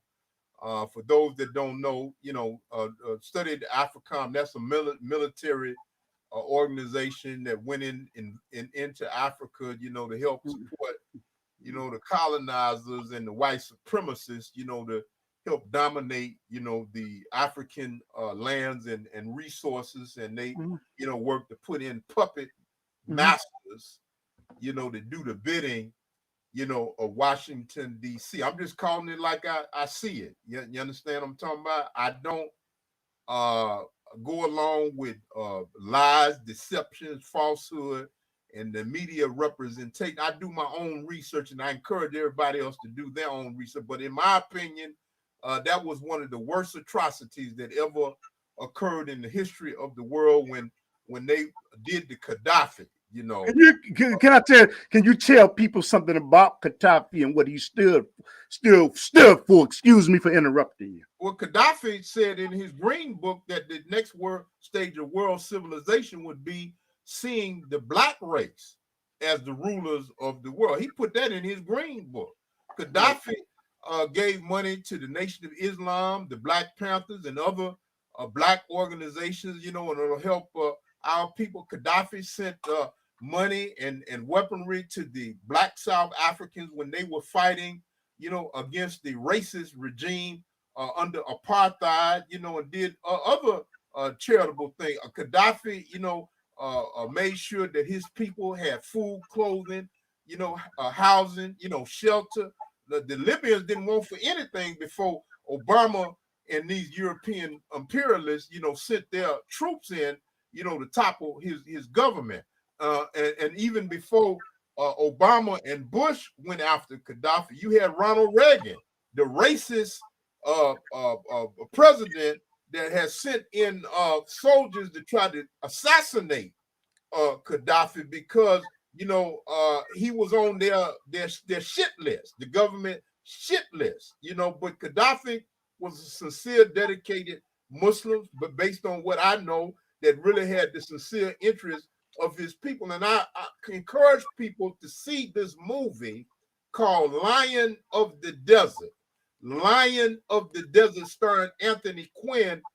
It's about the history of Libya, in which you will learn about how the imperialists and the colonizers came in there to oppress the Libyan people, and how the Libyan Muslims rose up to try to free themselves, from the Italian racists and fascists. And at the end of the movie, when the leader of the Libyan Muslim is hung, they have this little boy that picks up his glasses off the ground. And some people say that little boy in that movie, at the end of that movie, was Gaddafi, that had picked up his glasses and vowed to carry on the Libyan revolution. You need to see that movie, Lion of the Desert. Okay. Let me ask you, is there any consolation, in your opinion, where they asked President Obama about Gaddafi? He said, that is the greatest mistake that I made. I regret that. Is there any consolation for that remorse? There's no consolation and no forgiveness coming from me. None whatsoever. That was an unforgivable, act that they did against that man. The way they treated that man, the head of state, the way they brutalized him, and did other unspeakable, acts against that man. It was shameful. It was shameful. And all Gaddafi was trying to do, based upon what I read, was unify the African continent. Did he not give up his weapons of mass destruction? That was in the news, that also he gave up his weapons of mass destruction. Yeah, he complied with what they wanted to do, and the only thing that it did was end up making him more vulnerable, for what later on happened to him and his Libyan people right now. It's in shambles right now. The racists that was hired, the mercenaries that came over there, with racism. They're enslaving black people over there right now. They're doing everything the opposite of the way that Gaddafi would do. From my knowledge, they have modern day slavery in Libya right now. Is that? In my knowledge, they have modern day slavery in Libya now. Exactly. This is going against everything that Gaddafi would be against. This is a shame and a disgrace before humanity. And, I want to, one more leader, and that is Saddam Hussein. They invaded, and Saddam Hussein gave up his weapons of mass destruction. Was that justified for the United States to invade Iraq? Okay, was that justified? And to have him topple this president, was that justified? Well, I'm going to be honest with you. I don't have a lot of sympathy for Saddam Hussein, and I'm going to tell you why. He allowed himself to be used for many years, to fight against the Iranian people. That man murdered a lot of innocent Muslims, using mustard gas and other germ warfare chemicals. He was in bed. He was in the hip pocket of what's this guy, Donald Rumsfeld, and the American politicians, like Ronald Reagan, et cetera, killing a lot of innocent Muslims. So I don't really have a lot of sympathy for Saddam Hussein. He, according to some sources, that he did a lot of dirty things against his own people also. You understand? So I'm not a fan of Saddam Hussein, but I do know that a lot of propaganda was used by the Bush regime or as an excuse to invade and topple Saddam Hussein and bring nothing but misery to the Iraqi people. That's all I can say on that. Okay, like we winding down, and what there's a question you might want to address this, or you might not. We know that these broadcasters are being monitored by the NSA and other organizations. Would you have, in a good way, would you have a specific message to people that are monitoring this broadcast and other broadcasts that are working to uplift people, and the people that may be listening right now from the NSA? Would you have a message for them? Well, the only thing I'd like to say to such people is that I'm a truth spitter, and Allah has commanded me to not fear the criticism or the criticizer when they criticize. A Muslim is a truth spitter. A Muslim is a whistleblower telling the truth. So we don't fear the consequences of speaking the truth. I'm not engaged in any terrorists. I'm not linked with any terrorist groups. I don't believe in harming innocent people. I'm not involved in doing anything illegal. Okay, but as a so-called American citizen in a country that claims to believe in freedom of speech, I am going to take advantage of my right to freedom of speech and speak my mind. I'm not going to be a brainwashed puppet, an automaton, or Paul parrot for nobody. Do you understand? And if it was my own brother that have done some wrong, I'm going to speak out against that. You know, so if the American government and this racist media and the power structure which controls the masses of the people and is doing all these evil things, you know, the people, you're gonna get the whistle blown on you when it comes to me, because I do my homework, I do my research, and I'm gonna spit it like it need to be spat. Okay. And that is your message to the people that are monitoring from the NSA. I don't give a damn about if they're gonna listen to my phone. They're only gonna listen to what's being said. That's the truth. I don't care. I don't fear. I'm not paranoid. I'm not suspicious about any. I don't give a damn. You see, because Allah gave me the truth to share with others. And as a Muslim, we must speak the truth fearlessly, like the Prophet Muhammad taught us to do. The Prophet Muhammad was the best of truth spitters. We follow in the example of the man to whom the Holy Quran was given.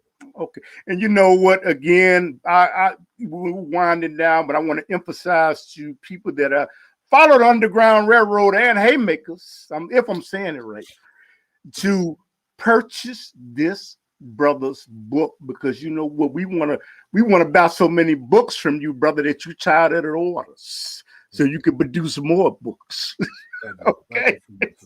So give us information about your books and about the show you come on and your organization. Well, once again, I also do the podcast every Saturday, 5 o'clock Pacific time. That's West Coast time. And also 7 o'clock Midwest or Central time here in Chicago.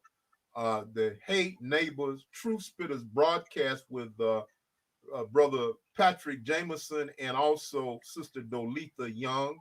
That's every Saturday. We talk about current events and different topics which interest the Black community. I'm also the author of several books that I showed earlier in the podcast, and I can be reached at my email address at colleague7@sbcglobal.net. It's on the screen right there. colleague7@sbcglobal.net. For anyone that's interested in the books, I've also have numerous DVDs of my lectures and CDs on various lectures. I've done one DVD that I did lecture is the history of King James, where I expose his homosexuality, lies and contradictions in the Bible. That's one of my most popular DVDs that I did. And I also have my book in lecture form, The Untold Story of Blacks in Islam, on DVD, and also CD for anyone that's interested. But audio book, because some people don't like to read all them pages. You got audio book where I can listen to it in my automobile. I have audio CDs. Audio CD, the Untold Story of Blacks in Islam is on audio CD, and also my the first book that I did on audio CD is the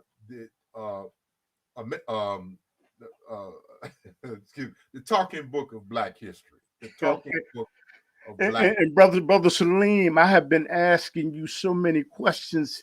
There may be a specific message that you want the people to hear, and I'm most certainly give you that opportunity. The specific message that you want to send out to the people. Well, the message that I want to leave our people is that it is time for us to unite as a race. We have to adhere to Malcolm's philosophy.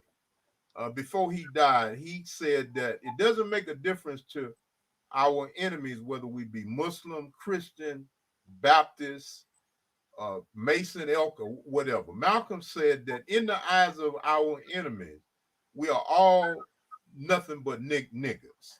Okay, I'm just gonna be point blank and frank about it. Okay, so it's time for us to stop arguing and debating with each other, over our differences and come together for one common cause.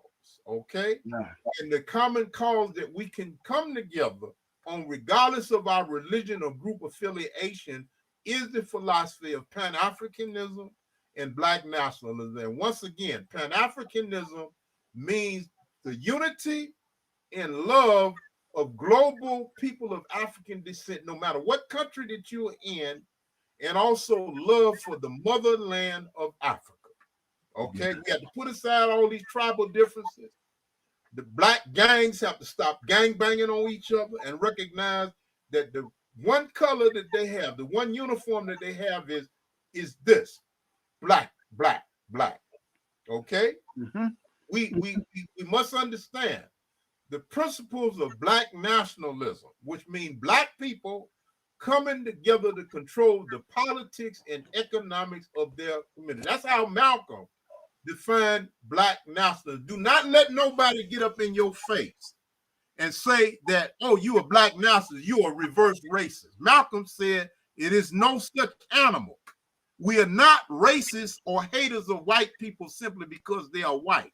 A Black nationalist, when you're a Black nationalist or Pan-Africanist, you are simply believing in self-determination, which is the right of Black people or people of African descent to control their own destiny. We name ourselves, we have our own culture, we have our own language, we have our own,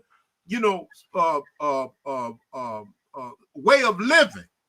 No white people, no Indian people, no Chinese people, no Korean people, no Jews have a right to dictate to us how we live and who we are to be. Okay. The only being that has that right is God himself. This is what we are saying as Pan-Africanists and Black nationalists. Okay. And you know what? Again, I want you to support this brother and go out and buy his book. And he is the leader of the Flaming Crescent Society, which I belong to, but I ain't doing as much work because I'm so busy, but I belong to it. And you know what? And join his organization. His email is down there. Give him a telephone call. Have him on your show. Have him on your show so you can educate and give knowledge to people. You know what I'm saying? This ain't about me. This show is about him and the knowledge that he's putting out. So again, support the Underground Railroad television show. We need your donations. I need help financially because these platforms cost money. And you know what? You have not because your ass not. And damn it, I'm an ass. And also, if you need video production done in Chicago, go to Shaymar Media Productions. We do video production. And if you want a TV show made, hey, but you're going to help out, not just with words. You're going to help out financially because, damn it costs money to produce these shows. So you might have another way where you can barter and trade. So, Brother Salim, you know what, man? It's always I'm honored to be part of the Flaming Crescent Society under your leadership, and I just thank you for even including me on it. And I will do my part, even though I'm doing so many things. I would do my part. Like if you have a message that you won't put out, just let me know. I share it on Facebook, whatever. But we gotta help each other. Let me say this about you, Brother Cliff. You've been at it a long time. You know, everybody should know about the Underground Railroad show, the effort that you've been putting forth, you know, to enlighten the community. Everybody should support Brother Clifton Bradley and the Underground Railroad. And I want to thank you for the many times, brother, that you allowed me to participate and be on your show. And I want to encourage you, brother, never to get discouraged. Allah has seen what you've done, brother. Allah has a great reward for you, brother, in Jannah, a paradise, brother, for the effort that you have put forth to keep the memories of our ancestors alive and let people know, you know, the struggle of Black people here in America, brother. So keep doing what you're doing, and anytime that, you know, I can be of support, hey, brother, I'm there. I just want to say that to you, brother. And I must tell people I am selfish in the way I'm selfish in my way. I am doing this for half of that. I am doing this for blessings, to be on a scale after the day of judgment, for my good deeds to be weighed. That is why, that's the main reason that I'm doing, so to bring them to something, because we get blessings for the ones that we can guide righteously to the religion. And make no mistake about it, anybody that's listening, I want you to come to Islam, but since there's no compulsion in Islam, perhaps I could bring somebody on the platform to give you knowledge. But I am doing it for that reason. That is my job. Can I just say something about Islam before we cut off? Again, you know, our intent, brother, me and Brother Cliff's intent is to correct many of the misconceptions that people have about Islam. But we need Black people to understand that before slavery, many of your ancestors were Muslims. Okay, that's documented in the history of Kunta Kinte, you know. But even before that, you know, we had great ancestors in Mali, Timbuktu, Ghana, etc., etc. And Black people really need to understand the benefits of becoming Muslim. If you become Muslim, you become healthier, because Islam encourages a healthy diet. You don't eat hog. You give away give up intoxicants and alcohol and drugs and all of these things. You know, you become cleaner because Islam encourages you to be clean. Islam encourages self-respect and respect for others, uplift the women and the children, the fathers included, encouraged to be strong men and take care of their families. There are many, many benefits that once you become Muslim, if you would just believe in Allah and his messenger, to whom he sent the Holy Quran to, Prophet Muhammad, 1400 years ago, and begin to read and study the Quran, you will see many wonderful stories and lessons and much wisdom in the Holy Quran to give you guidance in your life. Brothers and sisters, let me just end by saying that just as when you buy an automobile or when you buy a VCR, you get a manual with those creations, those inventions, in order to teach you how to properly use that. Well, do you think that Almighty God would create us as human beings and leave us without a how-to manual in how to direct and live our lives? And that's what the Holy Quran is about, brothers and sisters. It is a manual, a spiritual manual to give you guidance to help you avoid alcoholism, to how you can avoid becoming a sex pervert, to how you can avoid becoming an alcoholic, how your marriage can be happy and satisfying, etc. Because the Quran teaches men and women how to relate to one another. This is what we need to understand about the Holy Quran. Don't be so closed-minded that you say, oh, I don't want to know nothing about Islam or those Muslims. Open up your mind, because you might be able to get in some information that might be able to benefit you and lead you into the doors of paradise when you die. And you know what? Now we turn this into another show. But what I want to ask you, I'm sorry. What I want to ask you is, you know what? Me and him talk like this. You know, it's just natural. You know, but I want to ask you. Some people say they're not going to be Muslims because we mistreat the women and we make the women cover up and we blow up things. Can you address that? Well, yes, I can address that to the best of my ability. Let me say this once again. Again, we are here to clear up many of the misconceptions that our people have about Islam. Islam, first of all, the Holy Quran, which is the book of Allah. Mm-hmm. And this is the divine speech of Allah. Whenever you read the Quran, you are reading that directly communicating with the speech of Almighty God, whose proper name is Allah, brothers and sisters. Mm-hmm. What we need to understand about the Quran. The Quran is not an ordinary spiritual book, okay? But in the Holy Quran, we read where Allah says in chapter 4 to respect the wombs that bore you. So a Muslim man is encouraged to respect and honor and protect all women. Now, in the Muslim world, you do have to have some Muslim men that fail to live up to what the Quran teaches, but that is not to be blamed on the Quran or Islam. The fault lies with that Muslim man. But in Islam, a Muslim woman is allowed to be educated. She's allowed to work. Even when it comes to polygamy, if a Muslim woman chooses not to be involved in polygamy, she has a right not to be involved in it. She can do that by choice. A Muslim woman doesn't even have to wear a face veil if she wants. The Prophet Muhammad said in the hadith, when a woman reaches maturity, she's allowed to leave the face uncovered if she chooses. But if a woman wants to wear it, nobody can interfere with that. So a woman in Islam has rights. A woman is not to be oppressed.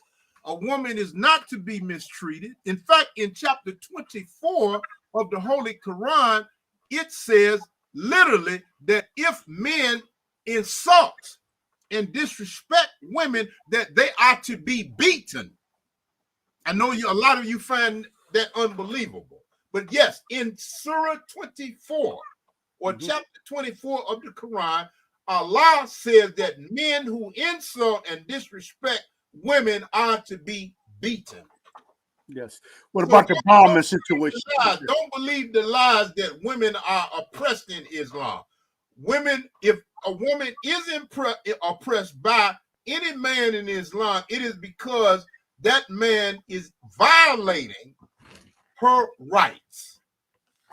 You know, and they say that woman covers up, but you know what amazes me? They never say nothing about the nun that's covering up. And well, let me say this here about the Muslim dress. Hijab. If you get, let me ask this question right here to get to the point about the Muslim woman's dress. If you open up a picture Bible, and many of us have seen Bibles that had the artwork or the pictures in it. If you open up a Bible that has the pictures and the artwork in it, in what manner is the Virgin Mary or the mother of Jesus dressed? If you look at any of those pictures, you can see that the mother of Jesus, based on that artwork, is dressed the same way as the Muslim sisters of today. Mm-hmm. Back then, during Jesus' day and time, they didn't have mini skirts and halter tops. Yes. All the women were covered up. And what was the reason why the women covered up? The women covered up because they wanted modesty. They did not want to be stigmatized or just looked at as sex objects, brothers and sisters, ladies and gentlemen. So why is the reason why a Muslim woman dresses modestly? Because Allah wants her to be recognized for her mind and spiritual qualities. Allah does not want women in Islam to be looked at as sex objects and Jezebels and whores. Okay. You're not going to find in Islam any female Muslim Megan Thee Stallions or Cardi B's or the other loosely dressed women in hip hop.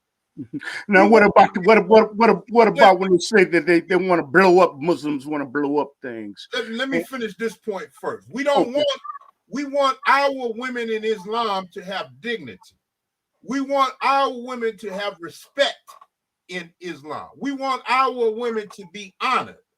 And so the Muslim man encourages his woman to dress modestly. That doesn't mean that you can't be stylish or dress beautiful or wear different colors and everything else, or wear some of the latest styles, as long as it's modest, because the Holy Quran in Surah 7, verse 28 through 31, Allah tells the Muslims, and he doesn't specify whether it's male or female, he says Muslims are to wear beautiful clothing.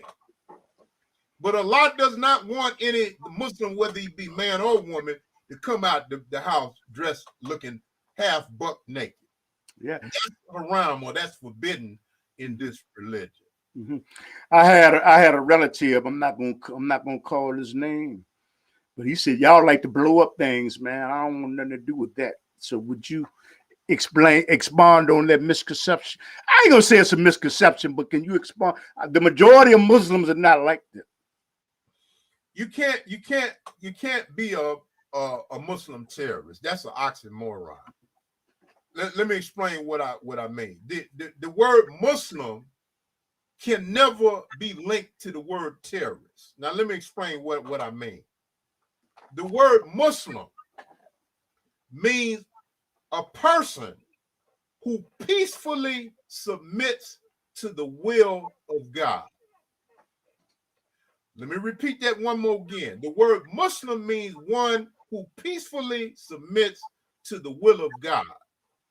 Now, if you're being peaceful, let me ask you another question. If you're being peaceful, how can you be peaceful and terrorize at the same time? Strap a bomb to yourself, and yeah, that's true. Okay, I'm preparing a bomb, and I'm gonna blow somebody up with it. How can you be peaceful and do that at the same time? Oh man, suicide is unpermissible in Islam. No, it's not. Oh, okay. No, it's not. Okay, again, let me deal with this term Muslim terrorist. Okay. It's a oxymoron. You can't be a peaceful terrorist. So there's no such thing as Muslim terrorists. That is a term that was created by the racist media. You understand? If you're going to be a Muslim, you can only be peaceful, and you can only act in self-defense, because Prophet Muhammad said plainly in the Hadith not to harm innocent people. Yeah. Okay? Now, it's been proven that in some cases of the terrorism, that these were agent provocateurs that was created and hired by either the Zionist, British, or American government. Okay. With the purpose and intent of giving Muslims and Islam a bad name. In fact, some of the photographs that they have of the ISIS terrorists showed them with American-made tattoos. So it's suspected that many members of ISIS are nothing but American soldiers in disguise. CIA. I'm not going to say that there aren't some Muslims that have done violent acts, but that is to be condemned. And as far as the suicide bombing is concerned, Prophet Muhammad said in the Hadith that if a Muslim would kill himself with a sword, or kill himself with a knife, or throw himself off of a mountain, that on the day of judgment, he would be doing the same thing in hellfire for eternally. So the Prophet Muhammad condemned suicide on the part of Muslims, and the Holy Quran itself says in one chapter, to Allah tells you directly that do not do any harm to yourself and do not kill yourselves. So suicide is forbidden in Islam. Ain't no such thing as a suicide bomber being approved of in Islam. And if any sheikhs or imams are telling people to do that, they have violated the Quran and the teachings of Prophet Muhammad. A Muslim is only to take up arms in self-defense, to defend himself against people that are trying to harm him. We are never to attack people first. Okay. And like I say, man, I guess we're going to finish. Please give people your contact. This is going to be for real. But give people your contact information and how they can buy your book. Your email address is right below you. Yeah, that is colleague7@sbcglobal.net. Colleague7@sbcglobal.net. That is KHALIQ, the number 7@sbcglobal.net. Okay. And you know what, brother? I want to, you know what? This is a little longer than what we thought.